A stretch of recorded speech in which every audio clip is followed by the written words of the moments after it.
Welcome to another episode of the Kobe Bryant Film Room, tearing down a legacy series. And I wanted to go over some more of first things first conversation about Kobe's number being retired, number 8 and number 24, right? So let's get into it. Kobe had a tremendous impact on my viewing because coming from growing up a Julius Erving fan as a young kid, which transferred over to Michael Jordan, which then transferred to Kobe and then to LeBron. But Kobe was the most like Mike as far as scoring, overall mentality, the way he went about things defensively. He most certainly was. He took on the mantle, and he took pride in being the next one up, right? Carrying on the legacy, right? Of the best player in the league. He took that on. Almost the same size. Kobe kind of mimicked MJ. He absolutely mimicked MJ. He studied him. He studied his moves, and he tried to work on different areas of his game to try to exceed MJ, right? Kobe was trying to push himself beyond a level that was comprehensible. You know, he really wanted to be greater than Mike. So for me, it was like he was the closest thing, especially from a basketball standpoint, to Michael Jordan that we saw. And that's the highest compliment you can give a basketball player. I want you guys to think about this, right? People say he's the closest thing to Mike, but then they try to knock him for it, right? Think about this. If you were playing basketball or even football, somebody says you're the closest thing to Tom Brady that they've ever seen. Like, that's a high-ass compliment. Whether you think he's better than Tom Brady or whether you think he's worse than Tom Brady, that's a high-ass compliment, right? So somebody comparing you to the greatest player in a sport at that particular time is the highest honor that you can ever achieve at your craft. But they use it as a knock. And I know Chris Carter isn't here, but generally the media will use it as some kind of disrespect.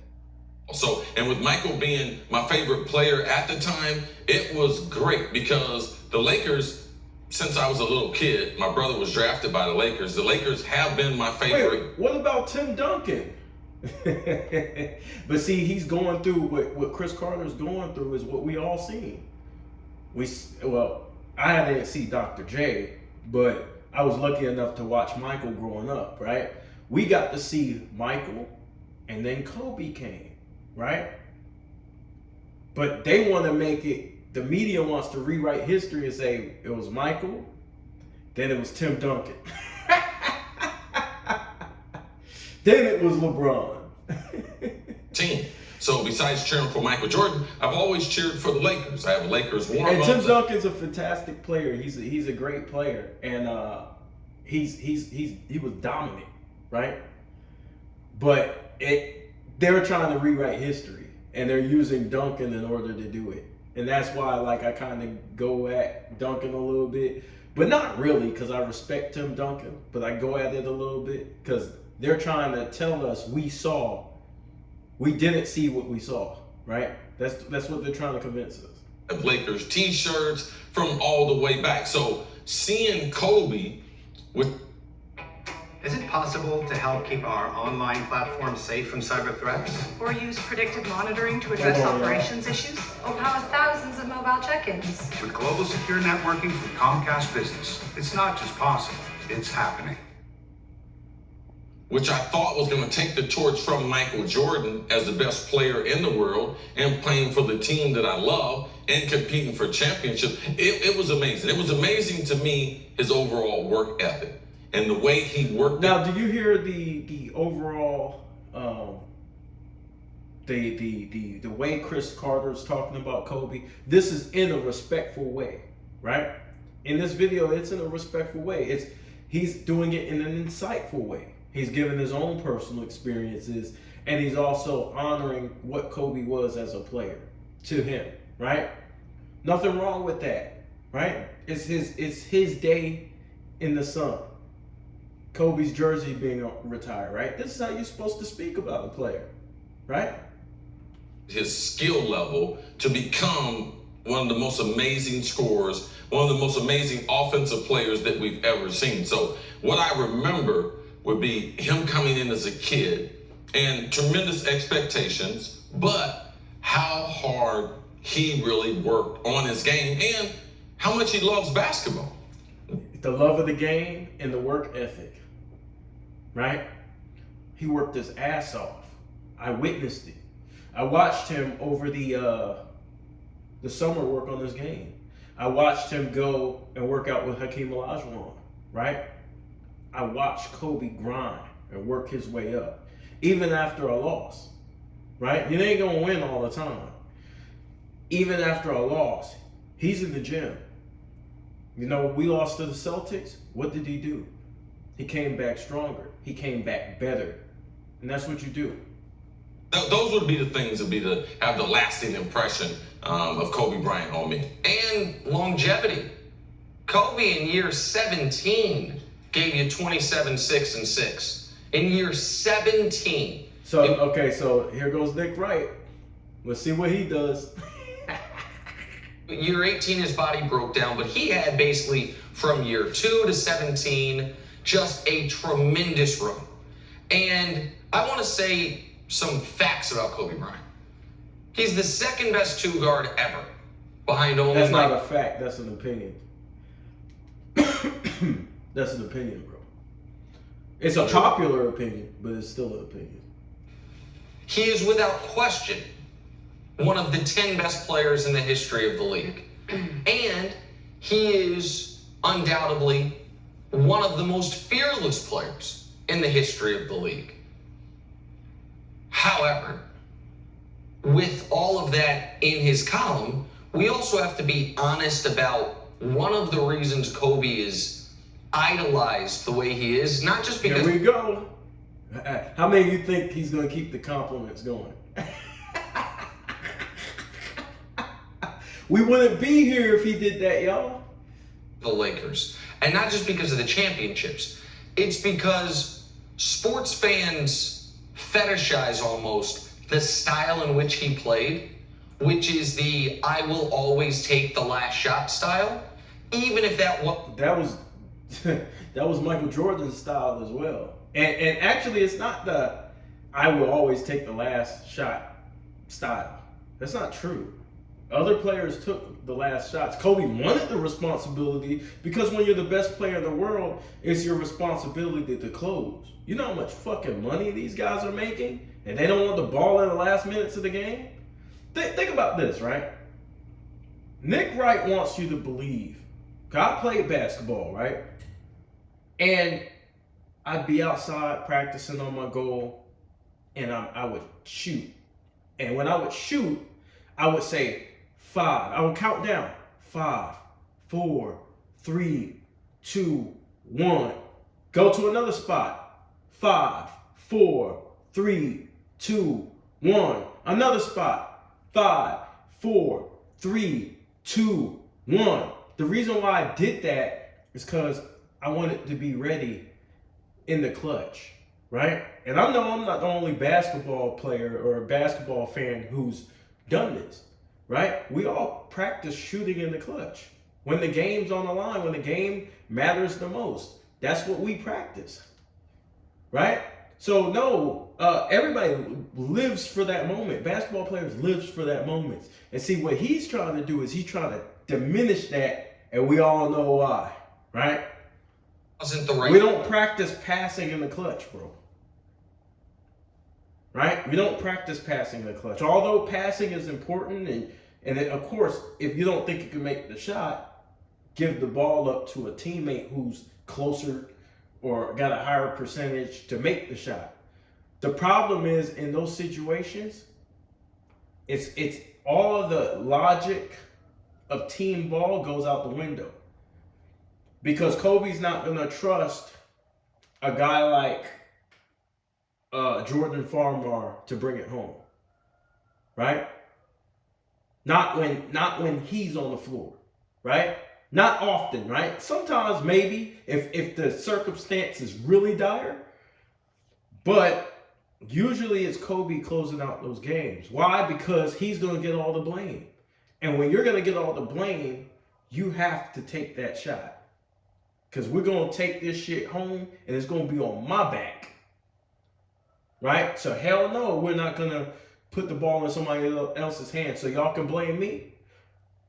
Because I guarantee you, if Kobe would have passed the ball up like Nick Wright wants him to do, he wouldn't be a 5-time champion.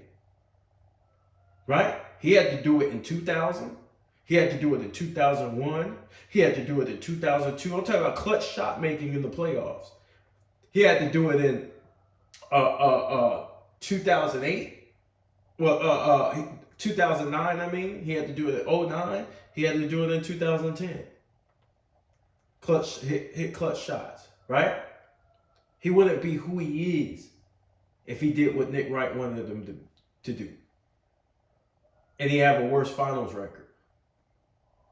Play. Kobe in his career had 40 game-winning attempts. 40 game-winning makes. 40 shots to win the game for his team that he made. 9 more than any other player during that span. But that was on 151 of those attempts. That's 42 more than any player in that span. So one of the things we always hear about Kobe is, who would you want to take the last shot? Well, the answer probably isn't Kobe. But the answer isn't Kobe. Now, all y'all who watched the game back then, what was the answer? I'm talking about the 2000s. Kobe, listen, this is a fact. Kobe was leading the league in fourth quarter scoring several times. So Nick Wright sounds smart to stupid niggas. He sounds smart to stupid niggas. If you lead if you lead the league in fourth quarter scoring, bro, the people would rather give the ball to you in the clutch. Period. The answer is Kobe definitely would. And I give him credit for that, what he would call Mamba mentality. I don't know that it was always the right basketball play. And I don't know that because you're not a professional basketball player, sir. I bet you professional basketball players will disagree with you. It's absolutely the right play.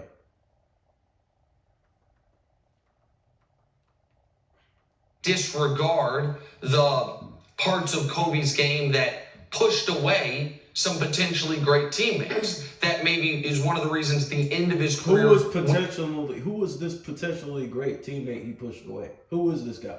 Talking about Shaq? Shaq wasn't potentially great. Shaq was great, so it couldn't have been him. Who did he push away?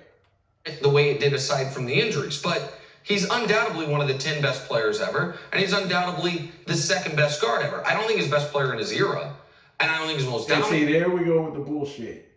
Who's the best player then? Player in his era, but that's because he was in an era of great basketball players. For me, Who was better in Kobe's era? So an era would be pretty much a span of 10 plus years, right? 10 years or so minimum, right? Who was better than Kobe during that stretch of time? As I recall, Kobe went to 3 straight titles, then won back-to-back. If you're talking about Tim Duncan, sir, and this is why I said what I said in the beginning of this video. If you're talking about Tim Duncan, sir, Tim Duncan never went back-to-back. Kobe 3-peated, and he went back-to-back. Without a top 75 player on this team. Right? But if you want to argue, like, it's kind of stupid, right? Because, like, bro, we watched them back then. Tim Duncan was a great player. He was an awesome player. Right? But Kobe was greater during that span. He just was. He's the only player, not Shaq, not anybody else, not LeBron, Kobe Bryant is the only player who has a winning record against Tim Duncan. That's a fact. And no matter how long your nose gets, you can try and lie about it, but it's not going to change the facts that he has a winning record against Tim Duncan in the playoffs, sir. And that's an awesome achievement because Tim Duncan led teams with Popovich rarely lost. Rarely lost. But you know what time they did lose? When they faced Kobe in the playoffs. I was in Philadelphia covering sports. Allen Iverson, Larry Brown was coaching the team, and we were all focused on the Sixers. But yeah, because Kobe was this phenom that came out of the Philly area, we all sort of had an eye on what Kobe was doing. Even though no one really thinks of him as a Philly kid, we all, being in Philadelphia, we would say, oh, what did Allen Iverson do? And then what did Kobe do? And what did Allen Iverson do? And then what happened? I didn't know she was from Philly. But yeah, that was the conversation back then, Iverson versus Kobe, because Iverson was so incredible. And they're diminishing him now, right? But Iverson was incredible. Iverson was going at Bean, and Bean was going at AI. Kobe. But he was always this young player. But Kobe had to kind of split time with Shaq, so we ain't really get the full brunt of what Kobe could actually do during that stretch of time. He always has this tremendous sense of youthfulness. It felt that way up until the end, and it's hard to imagine that he played 17 seasons. No, he played 20, but he was great through 17. But still, you don't. There's no drop off for me. The injuries is why she's probably saying 17. It's probably because of the injuries. She probably doesn't want to count those last couple of years because it was more ceremonial at that point. In my head, you don't quite remember that, and so the longevity matched up with it's the fact like Jordan's Wizard years, right? It's like Bulls fans they see the Wizards years as a ceremonial period of time, right? Michael Jordan just playing because he loved the game of basketball. He had this youthfulness, I think. And he wanted a stake in ownership, and he wanted to go get into that arena. Especially not living in LA or anywhere near it, it was great for me to be able to follow and watch him, especially from. Right. To me, it's the time to think about what Kobe did. Nick is a little more. Nick is a dick rider, and look at him. He's like, "You talking about me?" His nose is getting longer, y'all. But this the thing, right? You see how she's talking about Kobe and how Chris Carter was talking about Kobe compared to Nick. Nick is there as a Clutch Sport client, right? He's a Clutch Sport guy. He's a Clutch Sports guy. And this is what he's here for. This is the Rich Paul, I guess, the agenda that these guys are trying to push. Rich Paul doing what he's doing, running his rounds, right? This is what they do. And then they want to talk about the media and how unfair to LeBron the media is, right? But we just watched 2 other videos where they said it was about Kobe's jersey retirement and honoring Kobe, and they shitted on him the entire time. They have yet to do that for LeBron. Making a list. They have smaller negative opinions, but in large, people are pretty positive about LeBron on these networks.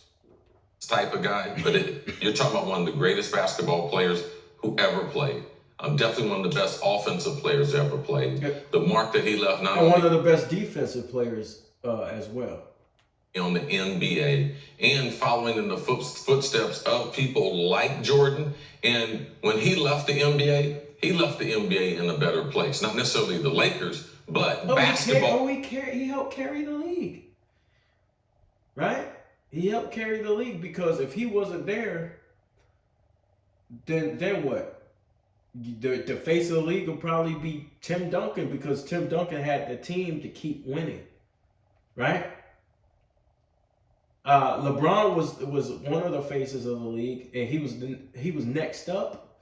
LeBron was definitely next up. He was a beat. I love LeBron, like the earlier versions of LeBron, the Cleveland Cavaliers version. He was exciting. He was fun. He was fun to watch, right? And he was a hell of an athlete.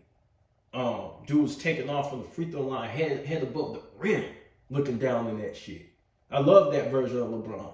But LeBron was not winning at that particular point in time. So who would be the face of the league? Tim Duncan, Dwayne Wade, or would they still try and force feed LeBron James even though he's not winning championships? So Kobe definitely helped carry the league in that aspect. And how people, if you look at a lot of the superstars today, they do the same shooting drills that Kobe invented. A lot of the same training regimen that Kobe invented himself. So his mark on it. From the Jason Tatums to the Kyrie Irvings, right? To the Devin Bookers. You know, these players that we see now. And there's many more. These players that we see now are trying to take up that mantle and using different aspects of Kobe's game. We've seen Kawhi, right? We've seen other players. We just seen other players. I ain't gonna go through all of them, but we've seen other players in the NBA to date carrying on that. NBA will be long lasting, tremendous work ethic. And those are the things I think that set him apart from a lot of other people. Well, Cece, I mean, I just want to be fair here. He didn't die. He didn't also just. You see this? You see this? And shortly after this, unfortunately, Kobe Bryant did die along with his daughter. But this shows you the mindset Nick Wright has, that somebody has to die in order for you to give them credit, right? Tired. We can do what he got. He just had both jerseys retired. Yes. We can do a fair to what. And a response to the other video that I ain't really get around to, and this reminds me, is that people say, well, I think Jason Whitlock was saying, well, they didn't do it for Kareem, they didn't do it for Magic. Well, that's a stupid ass argument because Kareem and Magic played in one jersey number. Magic played 32 his entire career. Kareem played 33 his entire career. Right? They didn't change numbers. Had they changed numbers, then we would have a conversation. But since Kobe Bryant changed the number from 8 to 24, yes, he has two separate Hall of Fame careers. Right? If you think about it, right? You got Isaiah Thomas who won 2 championships back to back. Isaiah Thomas is a Detroit legend and loved forever by the people in Detroit. Kobe won 2, the same amount as Isaiah Thomas did, right? Then, before that, he also three-peated with another jersey number 8. He also three-peated, y'all. So yes, he has 2 Hall of Fame careers. So he should have both jerseys retired. And I'm glad Laker management made that decision. Right? But people question that because, oh, he should have did this, he did that, should have did that, blah, blah, blah. Had Michael Jordan kept playing with the number 45, he would have had that shit retired too. You know what I'm saying? So, and it would have been well deserved. Right? But let's just continue on with this conversation. I just had to address that point. I think what's going to happen today, much like what happened, and I got it. Listen, and I stood back. His final game of his career, the game he had the 60 points. That was a day for celebrating Kobe. That was unbelievable what he accomplished that day and the 20-year career with the Lakers. But now that we're somewhat removed from it, he just had this ceremony. I don't think it's disrespectful or unfair to have the conversations about, was Kobe the best player of his era? Because a lot of people. Is this the topic? What's the topic, y'all? Y'all see the topic down low? Lakers retired Kobe Bryant's number 8 and number 24 last night. How will you remember Kobe? So what that topic would be for another sub segment, the one he's talking about now. We're saying that, and at least for me, the answer is no. That's Tim Duncan. And you're a motherfucking lie, right? Duncan never went back to back. What I want you guys to understand this, right? There's been this Tim Duncan push recently, and the mark of the truly great, I'm talking about individual players, and you can have Tim Duncan, right? I'm not going to fight somebody's opinion, but I'm just going to say this. The mark of a champion is once you win, can you do it again? Right? Can you do it again? Because now teams adjust, teams change, people get better. People start building their teams to beat you. Right? Kobe was able to go back to back to back.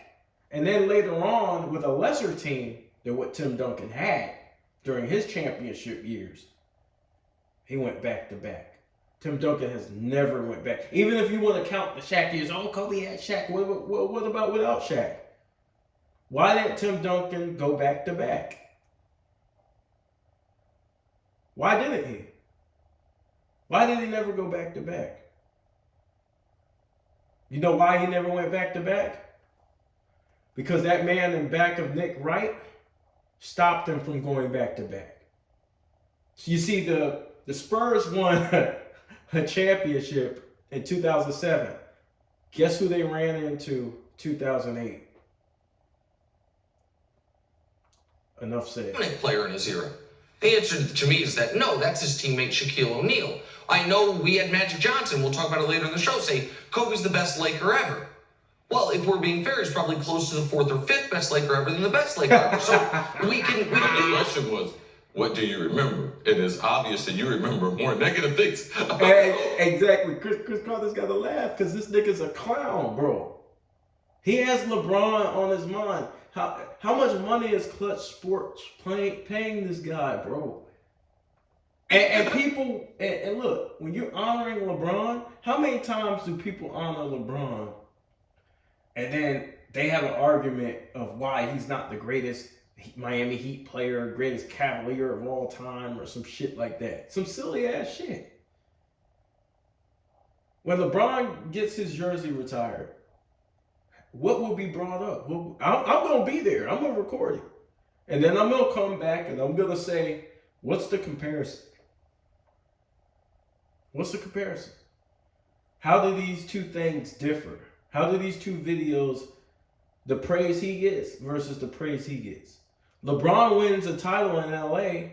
He won one championship in LA, and the media treats him like Kobe in LA. Talking about a statue, talking about jersey retirement. Come on, man. It's different treatment. I have no problem with LeBron James. It's just the treatment, y'all. And then Rich Paul has the fucking nerve to say that nobody's gone through the 24/7 media cycle like LeBron did. Get the fuck out of here. Better than anyone else. I mean, No. I don't. He didn't. No, they did retire 2 jerseys in his last night. Correct. And so I guess if I want to specifically answer the question fairly, if I had to give a 1-sentence my memory of Kobe, an all-time great. He's a ball-chucking asshole, and I hate him. The statistics do not prove anything. Because I love LeBron. And that's why we can never consider Kobe the greatest ever. Or the greatest Laker. He's not the greatest at anything. He's not even the greatest Bryant. Who has been overstated by his deepest fans, by his most diehard supporters, because of the style in which he played. And it's a style, like you mentioned it. You mentioned the key part that I totally agree with you. He, not LeBron. He look at him like he's a goddamn fool. Is the closest player to stylistically Michael Jordan. And because we've deified that style of play, rather than deifying, for example, Magic. What, skill? Skill, athleticism, incredible, good handles, right? Post game, excellent, top-notch post game, impeccable footwork, right? Fantastic mid-range pull-up game. You want us not to like that? Style of player, Kareem style of player. Fade away, going out over hands, stretch hands, over the defense, the counter moves, the hesitations, the jab steps. You know what I'm saying? The shimmy shakes, the dream shakes. He don't want us to like that, y'all. And he was winning. He won't do it in a losing. He don't want us to like that. He wants us to celebrate the Magic style because the Magic style is closer to the LeBron style. And we do celebrate Magic style. Magic's one of my favorite players of all time. Yo, I love Magic style. The flashy passing, the no-look passes. Yeah, we fuck with that. We fuck with the way LeBron comes down the lane and throws that bitch down. Catches alley-oops and just off the backboard, just slamming the shit, chase down blocks, no-look passes. We fuck with that. But what you want us to do is you want us on our knees, and we're not doing that. Bill Russell style of play. Jordan was the gold standard. Bill Russell style of play. You don't even know what the fuck that looks like. This shit's crazy, bro. Bill Russell style of play, bro. Like, that was the 60s, bro. Of course people during this time aren't gonna idolize that. Because we did not witness it live. We're going back and watching grainy footage on it. And there's not that much footage. Was the one that came closest to it. He's the guy that has been, that we remember. He won 5 championships. Of course. Gotta remind Nick. Yes, he did. And I mean, if we can go down that path, but he also. So, I mean, there's a lot of players that tried to style him. That was the ether to his goddamn bullshit, yo. After Jordan, none of them accomplished that. Kobe's the only one who accomplished that, who could get even in the shadow of Jordan where you could have the conversation. Yeah, but and again, And like you don't like that shit. Look, and look. Damn, LeBron's gonna fire me. Shit, I'm gonna have to talk to Rich Paul again. He's one of the 10 greatest players ever, and the second best two guard of all time. Kobe, he won 5 championships. He's also a guy who, in his entire career, won 0 playoff series without a Hall of Famer at center. Like, we can play that. Hall of Famer at center.